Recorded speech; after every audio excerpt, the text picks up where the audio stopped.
Hello everyone, good morning वाला फिर स्वागत है आपका एक बार फिर से आपके अपने यूट्यूब चैनल गुरु राकेश पे। और मैं गुरु राकेश एक बार फिर से पेश हूँ आपके सामने नई वीडियो के साथ। विद्यार्थियों, हम ह्यूमन सिस्टम की बात कर रहे थे और ह्यूमन सिस्टम में हमने सबसे इम्पोर्टेंट एक सिस्टम की बात कर ली थी, डाइजेस्टिव सिस्टम यानी पाचन तंत्र, जिसका सबसे मुख्य भाग आहार नाल को माना गया था। यानी हमने अभी तक आहार नाल की संरचना के बारे में स्टडी कर ली थी कि आहार नाल की संरचना में होता क्या है और भोजन किस तरीके से गमन करता हुआ जाता है और प्रत्येक अंग से होता हुआ भोजन जाकर उस भोजन के पाचन के बाद उसका अवशोषण और फिर उत्सर्जन किस तरीके से होता है, कौन कौन से अंगों से वो गुजरता है। देखिए, आज हम ऐसे ही एक इम्पोर्टेंट एक और टॉपिक की चर्चा करने जा रहे थे, जिसका नाम है रेस्पिरेशन या रेस्पिरेटरी सिस्टम। कौन सा सिस्टम है आप? Respiratory system. रेस्पिरेटरी सिस्टम में हम श्वसन तंत्र की बात करें। श्वसन तंत्र नाम से आपको पता चल रहा होगा, इसमें हमें सिर्फ श्वसन की बात करनी है कि हम जो अपने शरीर के अंदर प्राणवायु ऑक्सीजन गैस ग्रहण करते हैं वो किस तरीके से हम बाहर से ग्रहण करते हैं और किस तरीके से हम वापस उस गैस को बाहर छोड़ते हैं, यानी एक्सचेंज ऑफ गैसेस किस तरीके से होता है, इसका डिस्कशन हम आज के इस वीडियो में करने जा रहे हैं। तो विद्यार्थियों, सबसे पहले तो मैं यहाँ इस श्वसन की परिभाषा की ही बात करूँगा कि श्वसन है। सबसे पहला हमारा प्रश्न यही है कि श्वसन कहते किसको है, रेस्पिरेशन होता क्या है। तो विद्यार्थियों, आपने अभी तक या सुना होगा या कहीं किताबों में पढ़ा होगा, आप श्वास लेना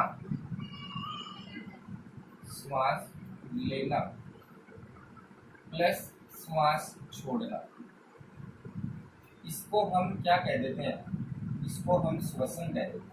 लेकिन अगर एक्चुअल में देखा जाए तो श्वास लेना और श्वास छोड़ना ये एक्चुअल श्वसन नहीं है, क्योंकि श्वास लेने की बात की जाए तो गैस कौन सी, O2, प्लस श्वास छोड़ने की बात की जाए तो CO2। तो हम ये भी कह देते हैं O2 लेना और CO2 छोड़ना ये श्वसन, इसको भी हम क्या नाम दे देते हैं, श्वसन। लेकिन एक्चुअल बात अगर मैं बताऊं आपको तो ये श्वसन नहीं है, क्योंकि आप यहाँ देख लो, ऑक्सीजन भी क्या है, गैस है, CO2 भी क्या है, गैस है। ये दोनों गैसें हैं और इन दोनों गैसों का आदान प्रदान हो रहा है, तो इसको एक्सचेंज ऑफ गैसेज कहते हैं। इसको कहा जाता है एक्सचेंज ऑफ गैसेज, यानी गैसों का आदान प्रदान, गैसों का आदान प्रदान कहा जाता है। यहाँ पर सिर्फ एक गैस अंदर आ रही है और दूसरी गैस वापस बाहर मुक्त की जा रही है, इसलिए हम इसको श्वसन नहीं कह सकते, इसको हम गैसों का आदान प्रदान कहेंगे। तो यहाँ ये चीज आपको क्लियर करनी है, ये श्वसन है। तो एक्चुअल में श्वसन है क्या, इसकी परिभाषा हम यहाँ दे देंगे, कार्बोहाइड्रेट। कार्बोहाइड्रेट कह दो या हम यहाँ कार्बनिक यौगिक भी काम में ले सकते हैं नाम, कार्बनिक यौगिक के ऑक्सीकरण से, कार्बनिक यौगिक के ऑक्सीकरण से। ऑक्सीकरण का मतलब आप समझते होंगे, ऑक्सीजन का जुड़ना, हाइड्रोजन का हटना। कार्बनिक यौगिकों के ऑक्सीकरण से ऊर्जा का प्राप्त होना, ऊर्जा का प्राप्त होना, ये क्रिया है, ये क्रिया कहलाती है आपकी श्वसन। यानी रेस्पिरेशन का सीधा सा मतलब है, किसी भी कार्बनिक यौगिक की हम बात करें या कार्बोहाइड्रेट की बात करें, उस कार्बोहाइड्रेट के ऑक्सीकरण से अगर हमें ऊर्जा प्राप्त हो रही है तो हम इसको क्या कहेंगे, श्वसन कहेंगे। श्वसन क्रिया में ये चीज होती है। इसके बाद मैं थोड़ी सी नॉर्मल बेसिक सी बात करता हूँ। प्राणवायु गैस, प्राणवायु गैस किसको माना गया, प्राणवायु का मतलब सीधा सा हो गया कि हमें जीवित रहने के लिए, या मैं ये कहूँ कि किसी भी सजीव को जीवित रहने के लिए कौन सी गैस चाहिए, उसको जीवित रहने के लिए O2 गैस दूसरी बात करें जलाने में सहायक, जलाने में सहायक। अब यहाँ आप ध्यान दें, हम किसी वस्तु या किसी ईंधन को जलाने की बात कर रहे हैं। जो मनुष्यों में जलन वाली फीलिंग होती है हम उसकी बात नहीं कर रहे हैं। यहाँ जलाने से मतलब है किसी पदार्थ को या किसी वस्तु को या किसी ईंधन को जलाना। तो अगर आप किसी ईंधन को जलाना चाहते हो तो वो तभी जल पाएगा जब वहां पर ऑक्सीजन गैस उपलब्ध होगी। अगर ऑक्सीजन नहीं है तो वो वस्तु वहां नहीं जल पाएगी। माचिस की तिल्ली भी अगर जलती है तो उसे ऑक्सीजन मिलती है, इसीलिए वो जल पाती है, वरना जलना संभव नहीं। दूसरी तरफ हम बात करें CO2 गैस की, तो बुझाने में, इसको बुझाने में, आग बुझाने में सहायक ये कौन सी गैस है? ये CO2 है। और जलाने में सहायक कौन सी गैस है? वो O2। ये आपको दो चीज याद रखनी है कि जलाने के अंदर कौन सी गैस सहायक है और बुझाने के अंदर कौन सी गैस सहायक। इसके बाद नेक्स्ट मैं चर्चा करता हूँ। ये तो मैंने आपको इसलिए बेसिक सी चीज बता दी क्योंकि यहाँ हम ऑक्सीजन और CO2 की बात कर रहे हैं, तो हमें इसका थोड़ा सा बेसिक भी पता होना चाहिए कि ये गैसें और क्या क्या काम आ रहे हैं। CO2 गैस जो है वो CO2 गैस मनुष्य के लिए क्या है? अपशिष्ट के रूप में, यानी मनुष्य CO2 गैस को अपने शरीर के अंदर नहीं रख सकता, वो खतरनाक हो सकती है या हानिकारक हम उसको मान सकते हैं। यहाँ मैंने आपको एक चीज बताई कि कार्बोहाइड्रेट या कार्बनिक यौगिक के ऑक्सीकरण से ऊर्जा का प्राप्त होना, ये क्या कहलाता है? आपका श्वसन कहलाता है। तो यहाँ एक शब्द आया अपने पास कार्बोहाइड्रेट, इसको भी आप यहीं पे क्लियर करके चलते हैं। कार्बोहाइड्रेट का मतलब क्या है? कार्बोहाइड्रेट का मतलब है कार्बन अनुपात हाइड्रोजन अनुपात ऑक्सीजन, ये तीनों के तीनों इस अनुपात में होने चाहिए 1:2:1। अगर ये कार्बन हाइड्रोजन और ऑक्सीजन 1:2:1 में हो तो वह यौगिक क्या होगा? कार्बोहाइड्रेट होगा। वह यौगिक क्या होगा? कार्बोहाइड्रेट।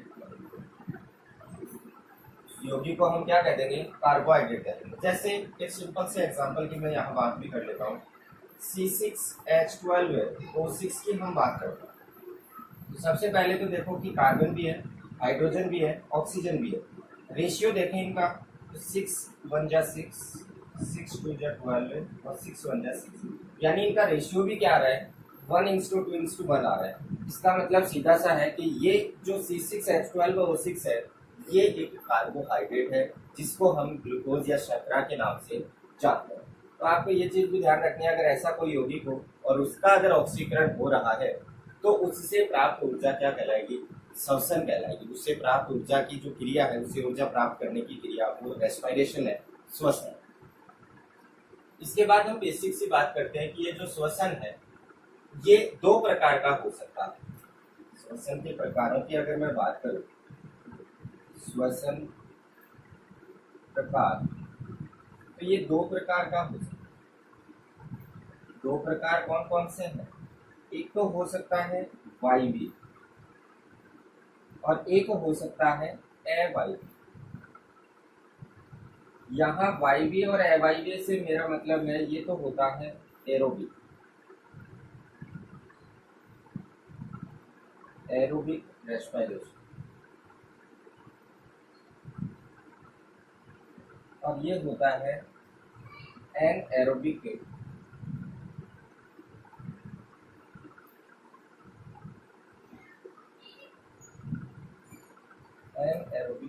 रेस्पिरेशन।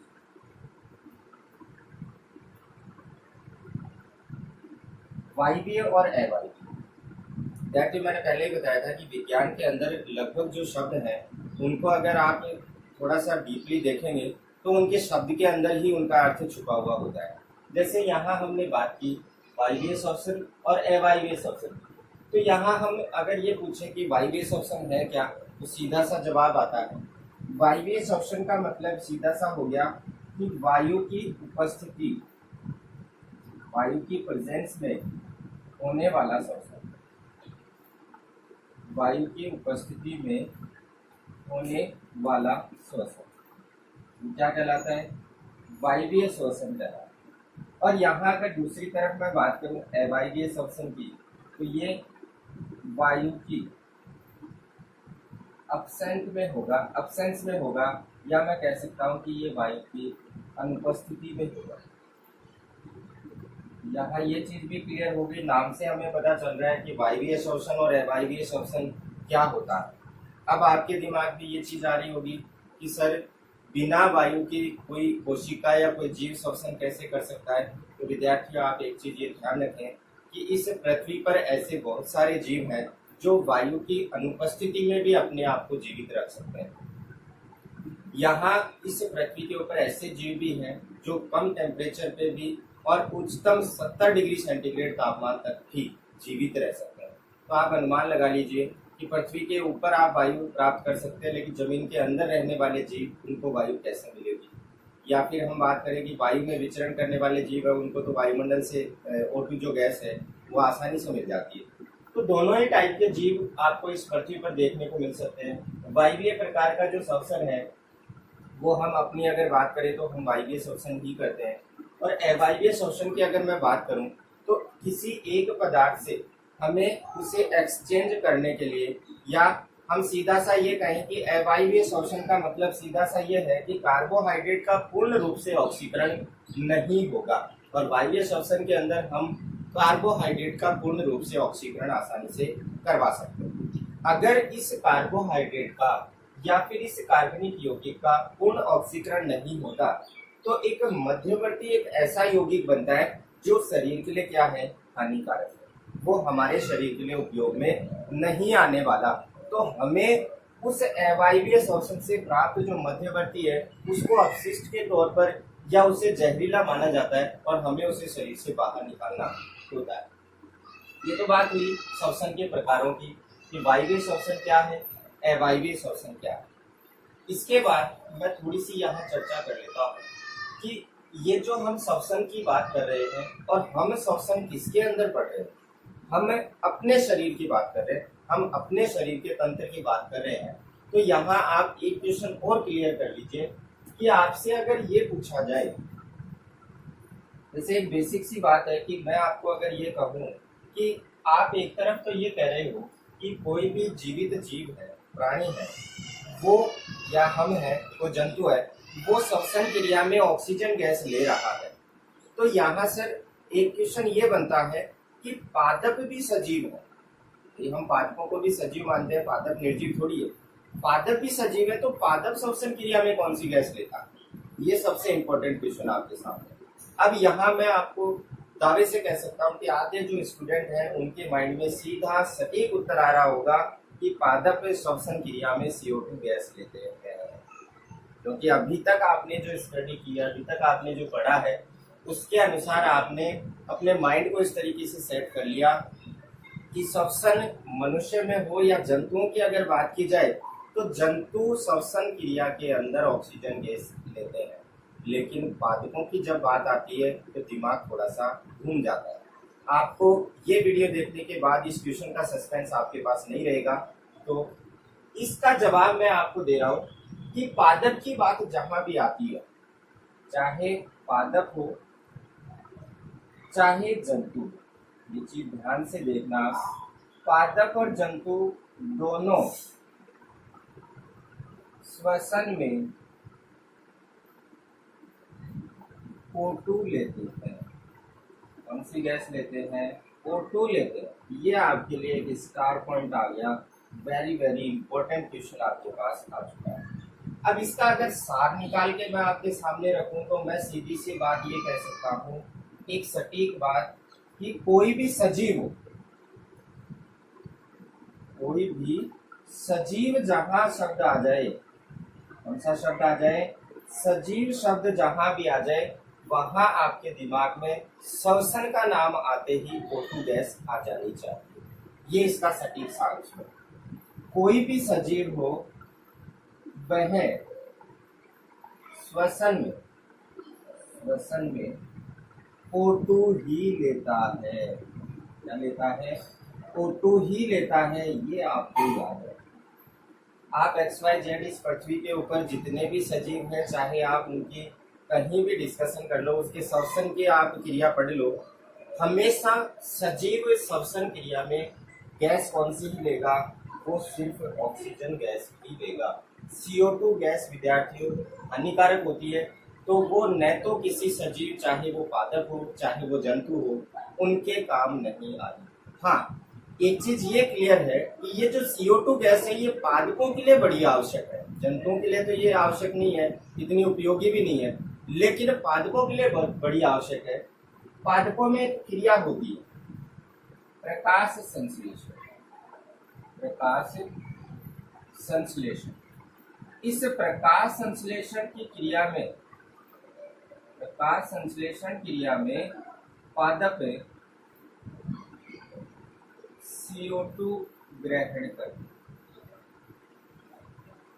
ये आपके उस प्रश्न का जवाब है जो आपके माइंड में CO2 डली हुई थी, जो आपके माइंड में एक ऑप्शन फिट था कि पादप का नाम आते ही आप CO2 गैस का आंसर आप टिक कर रहे थे, वो आप यहाँ समझ लें। जहाँ श्वसन की बात होगी वहां पर गैस कौन सी आनी है? O2 आनी है। और अगर प्रकाश संश्लेषण की बात हो तो आपको दिमाग में याद हो या आपको याद आ रहा होगा कि प्रकाश संश्लेषण की जो क्रिया है वो सिर्फ और सिर्फ पादपों में पाई जाती है। मनुष्य में या हमारे अंदर प्रकाश संश्लेषण की क्रिया नहीं होती, क्योंकि प्रकाश संश्लेषण की क्रिया उन्हीं के अंदर होती है जिनमें क्लोरोफिल पाया जाता है, और क्लोरोफिल के कारण ही पादप की पत्तियां हरी होती है, इसीलिए वो प्रकाश संश्लेषण की क्रिया कर पाता है। मनुष्य में ऐसा कोई सिस्टम नहीं पाया जाता। तो विद्यार्थी ये तो था, ये मैंने आपको थोड़ा सा बेसिक जो है वो आपको बताया कि किस तरीके से रेस्पायरेशन होता है, रेस्पायरेशन में कौन सी गैस काम आती है। और साथ ही साथ अगर अपन अलग बात करें कि CO2 जो गैस है वो CO2 गैस किस तरीके से हमें उपयोग में आती है या पादप उसका उपयोग कौन सी क्रिया में करते हैं। इसके बाद हम डिस्कस करेंगे कि मनुष्य के अंदर, हमें तो अपने सिस्टम की बात करनी है क्योंकि हम ये जो श्वसन तंत्र पढ़ रहे हैं ये श्वसन तंत्र हमें तो मनुष्य के अंदर देखना है। मनुष्य में श्वसन तंत्र किस तरीके से कार्य करता है, श्वसन के लिए मुख्य अंग कौन कौन से हैं, और वो श्वसन की क्रिया यानी गैस किस प्रकार से श्वसन तंत्र या श्वसन अंगों तक, मुख्य अंग तक पहुंचती है, और किस प्रकार से वो गैस आदान प्रदान होता है कोशिकाओं से, और किस प्रकार से प्रत्येक कोशिका को ऑक्सीजन जो गैस है वो उपलब्ध हो जाती है। ये क्रिया हमें और समझनी है। तो इसको समझने से पहले हम इस श्वसन तंत्र के मुख्य अंग और उन मुख्य अंगों की चर्चा करेंगे। तो सबसे पहले तो हम देखते हैं श्वसन के लिए या श्वसन का मुख्य अंग। तो मुख्य अंग विद्यार्थियों अगर हम अपनी बात करें तो हमारे अंदर श्वसन का मुख्य अंग क्या है? या हम इनको लंग्स इंग्लिश टर्म के अंदर कह सकते हैं, या हम इनको फुफ्फुस नाम दे सकते हैं। क्या नाम दे सकते हैं? फुफ्फुस। श्वसन का मुख्य अंग किसको माना गया है? हमारे शरीर के अंदर श्वसन क्रिया में भाग लेने वाला अंग कौन सा है? हमारे शरीर में श्वसन क्रिया में भाग लेने वाला अंग है फेफड़े। इसके बाद मैं बात करता हूं कि इसके अलावा सहायक अंग कौन कौन से? सहायक अंग, इन सहायक अंगों के अंदर हम बात करें तो सबसे पहला अंग जो है, जो सहायक अंग में है, और वो हमारे शरीर के पेश के ऊपर उपस्थित है, और वो डायरेक्ट किसके संपर्क में है? वायुमंडल के संपर्क में है। तो वो अंग कौन सा है? हमारा नाक। नाक के बाद दूसरे अंग की मैं बात करूं तो आपकी आ जाती है श्वसनी। श्वसनी के बाद एक नली रूपी संरचना आती है श्वास नाल।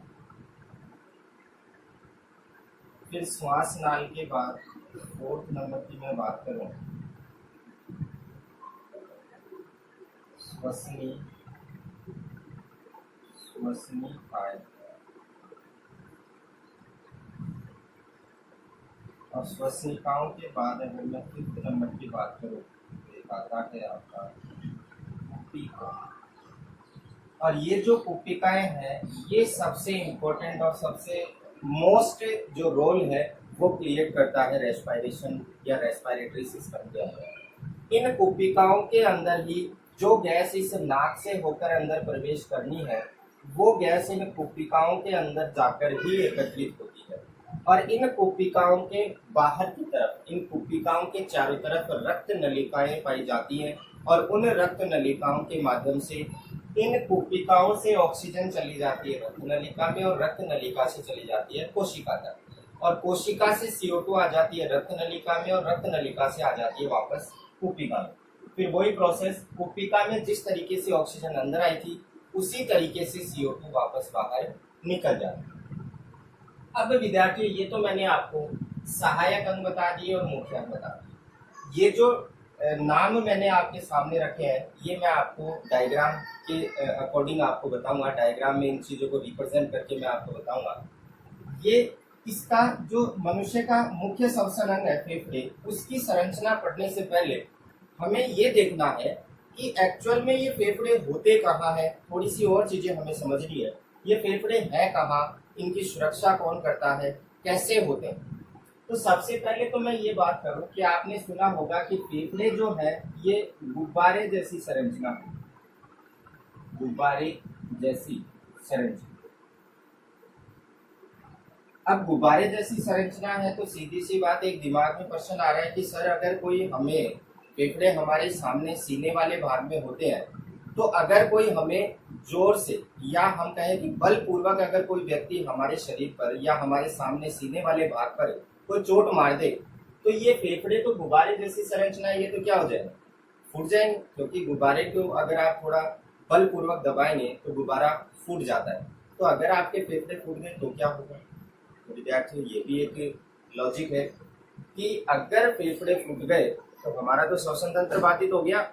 तो क्या इनकी सुरक्षा के लिए, इन फेफड़ों की सुरक्षा के लिए हमारे शरीर में और भी कुछ पाया जाता है। तो हाँ विद्यार्थियों, आपके शरीर के अंदर इन फेफड़ों की रक्षा के लिए एक पसली पंजर पाया जाता है। क्या पाया जा रहा है, पसली पंजर।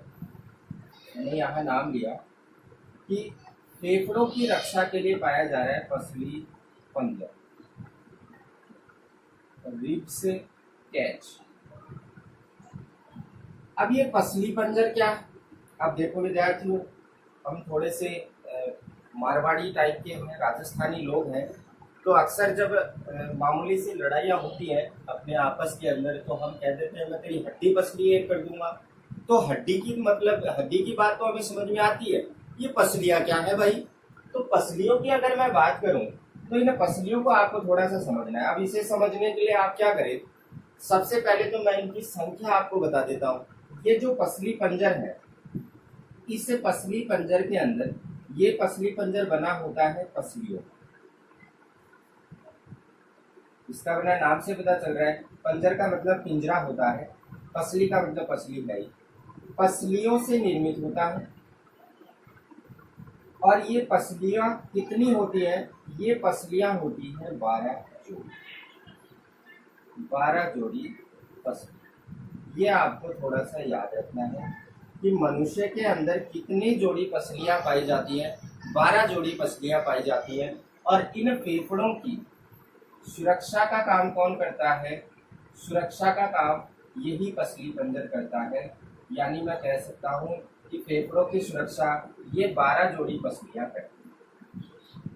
अब विद्यार्थियों, अगर आप समझ गए तो बहुत अच्छी बात है, अगर नहीं समझे तो फिर अपने अपने शरीर के सीने वाले भाग के ऊपर आप यहाँ से हाथ लगाना प्रारंभ कीजिए, आपके पेट के ऊपर वाले भाग से, और ऐसे अंदर की तरफ अंगुलियों को दबा के देखिए, आपको एक एक पसली आसानी से गिनने में आ जाएगी। ये पसली पंजर है, आप यहाँ से दबा के देख लीजिए। आपके द्वारा या आपके अन्य किसी साथी के द्वारा अगर आपके सीने वाले भाग पर दबाव पूर्वक कुछ दबाव लगाया गया हो तो वो दबाव फेफड़ों तक ना पहुंचे, इसके लिए उस फेफड़े की सुरक्षा के लिए उस फेफड़े के चारों तरफ क्या है, पसली पंजर है। पसली पंजर इन पसलियों का बना हुआ है। अगर मैं इसकी संरचना की बात करूं तो आप इस तरीके से इसको समझ सकते हैं। जैसे ये अंगूठा है, ये पीछे की साइड में ऐसे बैकबोन की तरफ है, यानी पीछे ऐसे रीढ़ की जो अपनी हड्डी है उससे पीछे भी ऐसे जुड़ी हुई है और आगे की तरफ ये अंगुलियां इस प्रकार से जुड़ी। अब आप देख सकते हो बीच में क्या बन गई है, कैविटी बन गई है, गुहा बन गई है। इस गुहा के अंदर क्या होता है, अपने फेफड़े सुरक्षित रहते हैं। तो बाहर से अगर कोई चोट मारता भी है, जैसे पसली पंजर ऐसे आ गया, जैसे मैंने यहाँ ये ऐसे बना दिया, तो ये अब पसली पंजर जो आगे आ गया, अब अगर बाहर से कोई दबाव लगाता है तो वो दबाव इन पसलियों के ऊपर ही गिर जाएगा। यानी ये पसलियां क्या करेंगी, बाहरी चोट से फेफड़ों की रक्षा करेंगी। तो यहाँ पर आपके सामने दोबारा से क्वेश्चन निकल के सामने आ गया। फेफड़ों की सुरक्षा कौन कर रही है, पसलियां कितने जोड़ी होती हैं, 12 जोड़ी होती हैं। और इन पसलियों का कार्य क्या है, फेफड़ों की सुरक्षा करें, फेफड़ों की सुरक्षा करें। या मैं यहाँ ये कह सकता हूँ कि बाह्य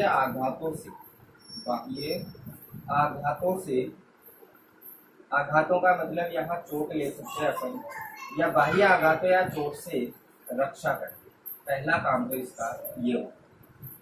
दूसरी अगर मैं इसकी बात करूं तो दूसरा इसका काम ये है, जब आप श्वसन क्रिया करते हो, श्वसन क्रिया जब आप करोगे तो आपके फेफड़े देखो, आप सांस लो और सांस छोड़ो तो आप एक क्रिया देखेंगे। आप सांस जैसे ही लोगे तो आपके फेफड़े क्या आ गए, ऊपर की तरफ। जैसे ही सांस छोड़ोगे तो फेफड़े वापस कहाँ चले गए, नीचे की तरफ चले गए। तो जब आपके फेफड़े ऊपर नीचे ऐसे गमन करते हैं तो उन फेफड़ों की पसली पंजर के साथ रगड़ होती होगी, वो उससे रगड़ खाता होगा या उसके ऊपर फिसलता होगा। फिसलने के कारण उसकी भित्तियां कमजोर होती होगी और लास्ट में फेफड़ा फट जाना चाहिए। भाई अगर हम फेफड़ों को गुब्बारे जैसी संरचना मान रहे हैं तो आप गुब्बारे के अंदर एक पत्थर डाल दो छोटा सा और उस गुब्बारे को हिलाते रहो। क्या वो गुब्बारा ज्यादा समय तक रुक पाएगा? क्या वो गुब्बारा पहले वाली स्थिति में ज्यादा समय तक रह पाएगा? नहीं रह पाएगा, क्योंकि उस पत्थर की रगड़ के कारण वो गुब्बारा जो है उसकी भित्ति क्या हो जाएगी, कमजोर हो जाएगी और वो गुब्बारा वहां से फट जाएगा। तो सेम वही प्रोसेस यहाँ है। जब आप बार बार श्वसन कर रहे हो, आप एक बार दिन में एक बार थोड़ी श्वसन करते हो, तो एनी टाइम श्वसन करते रहते हैं। सो रहे हैं तो भी श्वसन, जाग रहे हैं तो भी श्वसन, खा रहे हैं तो भी श्वसन हो रहा है। तो जब आप बार बार श्वसन कर रहे हो तो आपके फेफड़े ऊपर नीचे होते रहते हैं। तो घर्षण के कारण वो फेफड़े डैमेज ना हो, उनकी रक्षा भी कौन कर रहा है, आपकी ये 12 जोड़ी जो पसलियां हैं वो ही कर रही है। तो दूसरा इसका काम हम ये कह सकते हैं, घर्षण से रक्षा करता है, घर्षण से सुरक्षा करता है। यानी वो घर्षण भी इन्हीं पसलियों के कारण नहीं हो पाता, क्योंकि इनके बीच में कैविटी पाई जाती है और जो फेफड़े हैं उनके जो भित्ति है उन भित्तियों के बीच में फुफ्फुसीय द्रव भरा होता है, जिसके कारण घर्षण नहीं लग पाता, वो घर्षण वहां तक नहीं पहुंच पाता। तो विद्यार्थियों ये एक बेसिक सी इंफॉर्मेशन थी कि आप जो रेस्पिरेटरी सिस्टम पढ़ने जा रहे हो उस रेस्पिरेटरी सिस्टम के अंदर आप किस तरीके से कौन सी गैस अंदर ग्रहण करेंगे, रेस्पिरेशन है क्या, रेस्पिरेशन के प्रकार कौन कौन से हैं। फिर दूसरा हम देखें कि थोड़ी संरचना को हमने समझने का प्रयास किया कि रेस्पिरेशन का मुख्य अंग किसको माना गया, सहायक अंग कौन से हैं। फिर हमने ये देखा कि अगर वो गुब्बारे जैसी संरचना है, फेफड़े बहुत नाजुक संरचना है, कोई स्थिति कहाँ है उसकी, सामने पक्ष वाले भाग पे है, तो अगर उसको सेफ रखना है तो सेफ रखने के लिए शरीर में कौन सा अंग है, तो उसके लिए हमने देख लिया कि 12 जोड़ी जो पसलियां हैं वो एक पिंजरा बना लेती हैं, एक गुहा बना लेती हैं और उस गुहा के बीच में हमारे फेफड़े सुरक्षित रहते हैं। तो ये तो विद्यार्थियों बेसिक से इंफॉर्मेशन है। इसके बाद हम नेक्स्ट जो मुख्य अंग है अपने फेफड़े रेस्पिरेशन के, उस फेफड़े की संरचना की चर्चा करेंगे विथ डायग्राम। तब तक के लिए आप ये वीडियो समझें, बने रहिए लगातार अपने YouTube चैनल गुरु राकेश के साथ। मैं आपके साथ ऐसी ही आकर्षक वीडियो पेश करता रहूँगा और हम अपने शरीर के एक एक सिस्टम को बहुत ही सिंपली तरीके से समझेंगे, क्योंकि जब तक हम अपने आप को नहीं समझ पाएंगे दूसरों को क्या समझेंगे। तो विद्यार्थियों इजाजत दीजिए, तब तक के लिए धन्यवाद। घर पे रहें, सुरक्षित रहें। मिलते हैं अगली वीडियो में नए टॉपिक के साथ।